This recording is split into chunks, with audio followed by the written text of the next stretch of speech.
Darth Malgus was a Force-sensitive human born in 3701 BBY on Andromeda caste to the name of Veridon and was raised by his adoptive father. His father owned a private zoo in which Veridon would take care of the animals. At some point in his youth, he killed a Twi'lek servant for a minor mistake to prove himself as capable of being a Sith. His father would be proud of his son and send him to the Sith Academy Andromeda caste to become a Sith warrior. There, Malgus would be chosen as an apprentice by a pureblood Sith, Master Vindican. It was after becoming an apprentice that he took on the name Malgus. On a trip to Geonosis, Malgus would meet a Twi'lek slave girl whose owner was beating her, after which he killed her master and took her as his own.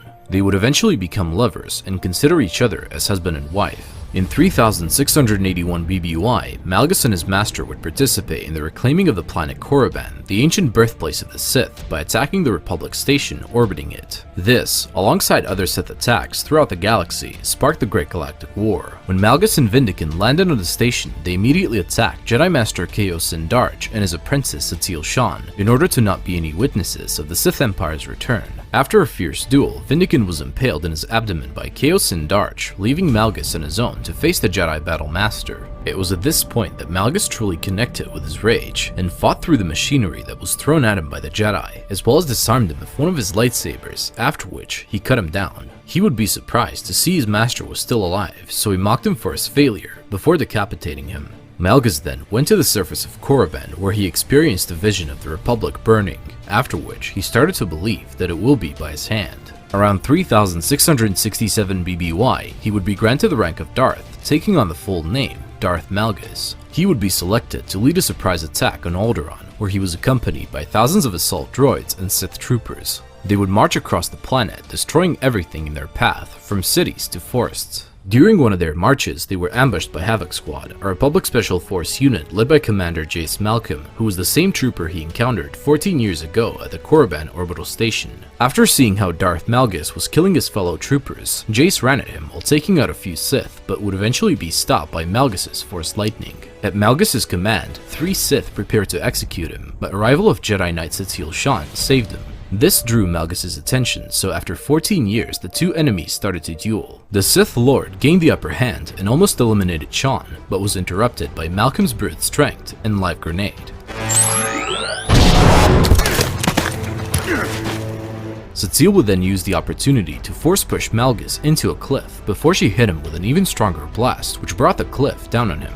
Darth Malgus survived and attained heavy injuries which he didn't even feel due to how enraged he was due to his defeat. While leaving Alderaan on his shuttle, he sensed a Jedi in the city below, after which he jumped out of his shuttle to face him, desiring revenge for his defeat. After a long duel with a Zabrak Jedi, Malgus was almost killed, but his hate made him powerful, which would eventually achieve victory. Following the battle on Alderaan, Malgus was nursed back to health by Alina Daru, but the jaw wounds he received during the battle forced him to wear a respirator mask that covered his nose, mouth, and neck. In 3653 BBY, the Sith Empire contacted the Republic in order to negotiate an end to the war. While they organized the peace treaty, the Sith actually planned to conquer Coruscant and use the negotiations as a distraction. Darth Angral and Darth Malgus were in charge of the planned attack, and in months leading to it, Malgus and his team practiced for it. When it was finally the time, the Sith force infiltrated a Republic shuttle, while Malgus and Alina walked right into the temple while taking out a few guards. When they locked themselves in front of the Jedi, the captured Republic shuttle crashed through the main entrance of the Jedi temple, stopping right behind their leader. The shuttle hatch opened, revealing at least 25 Sith warriors, which immediately attacked the Jedi. As the battle raged on, Malgus had his eye on Van Zalo, one of the greatest Jedi of his era. When they locked themselves in battle, it was almost as if they were equals, but the Sith eventually got the upper hand and stabbed his enemy through the abdomen, thus killing him. Before leaving the ruins of the Jedi Temple, Darth Malgus had his lover, Alina Daru, be sent to an Imperial medical transport. After some complications with the superiors, Darth Malgus, before exchanging with her some passionate emotional words, stabbed Alina Daru through the heart with his lightsaber because she was his greatest weakness and could be used against him. However, her death tore up Darth Malgus emotionally to a point where he was constantly reminded of Alina, which fed his anger. In death, she was his greatest strength. After the signing of the Treaty of Coruscant, which officially ended the war, Malgus distanced himself from the Sith Empire and led his forces into the unknown regions, expanding the Empire's control into the largely unexplored territories. Following the presumed death of the Sith Emperor Andromen Cass, Darth Aro invaded Ilum as retaliation, but his striving was ended by Darth Malgus, who helped the Republic into defeating him in order to see his rival cast aside. Once his plans were fulfilled, he delivered a speech to the Empire. This better be good.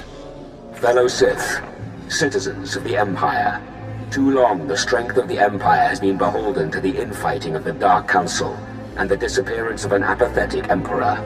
Sith, children of Sith and warriors everywhere, I declare a new Empire, open to all who long for conquest, freedom from inhibition, and the right to follow their passions. What does he think he's doing? The Dark Council is dissolved. Those who will join Darth Seraphim in supporting me, cast aside your titles, and let me lead you to victory. Those who will not, prepare to face our stealth armada. The Emperor is gone. His station and power are mine. We will conquer the galaxy while the Emperor sleeps. Soon after, a strike team would infiltrate Darth Malgus' stealth space station. Malgus activated the station's self-destruct sequence to destroy the fleets assaulting it before dueling the strike team sent to face him. Eventually, he would be bested by the strike team, but not killed. 4 years after his initial defeat, the mysterious faction known as the Eternal Empire invaded the known galaxy, subjecting it to the rule of Zakul. During the initial raids, Malgus was found and captured by Twin Princess, Arkin, and Texan. Like many of the Eternal Empire's enemies, Malgus was frozen into carbonite and was then delivered in that state as a gift to their father, the immortal Emperor Valkorion. That means